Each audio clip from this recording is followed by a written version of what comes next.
Assalamualaikum warahmatullahi wabarakatuh. Bocah-bocah, ketemu maneh karo Pak Guru ana ing pelajaran basa Jawa kelas 7 semester 2 tahun pelajaran 2020-2021 dina Setu 10 April 2021. Bocah-bocah, materi pasinaon ing dina iki yaiku maca aksara Jawa. Tujuan pembelajarane kowe bisa maca paragraf aksara Jawa migunakake pasangan sandhangan kanthi bener. Mula saka iku, ayo padha digadhakake video tutorial bab maca aksara Jawa. Piye kabare bocah-bocah? Ayo padha sehat to. Pak Guru seneng iso nemoni bocah-bocah pasinaon dina iki. Pak Guru arep ngajak bocah-bocah kabeh sinau bab maca lan nulis aksara Jawa.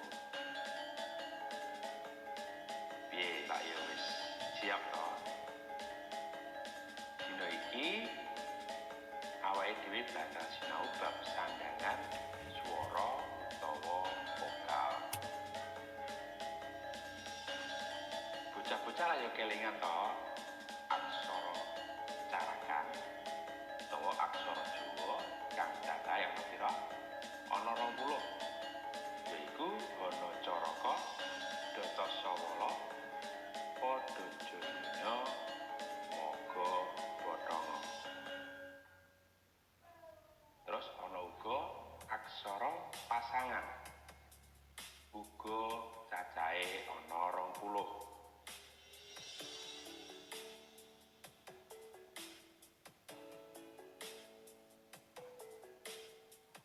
Kejaba iku uga ana sandhangan. Sandhangan iku contone ulu, suku, taling, pepet, taling tarung lan sak pinunggalane.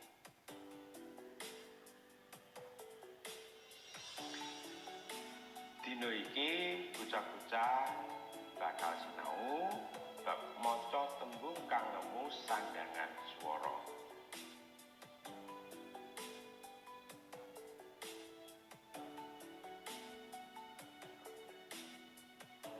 Ukara Jawa iki yen ditulis nganggo aksara Latin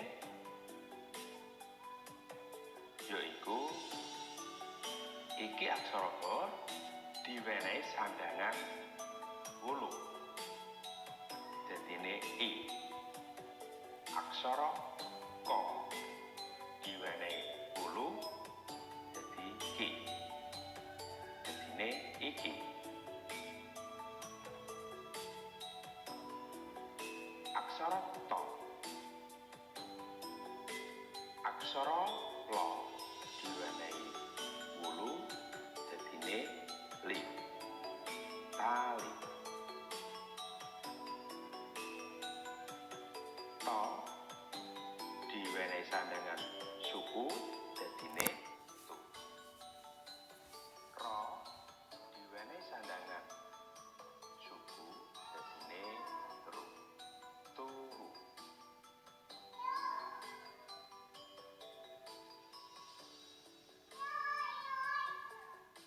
Ka diwenehi sandhangan pepet dadine Ke. Ba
sinau niki migunani kanggo kowe kabeh.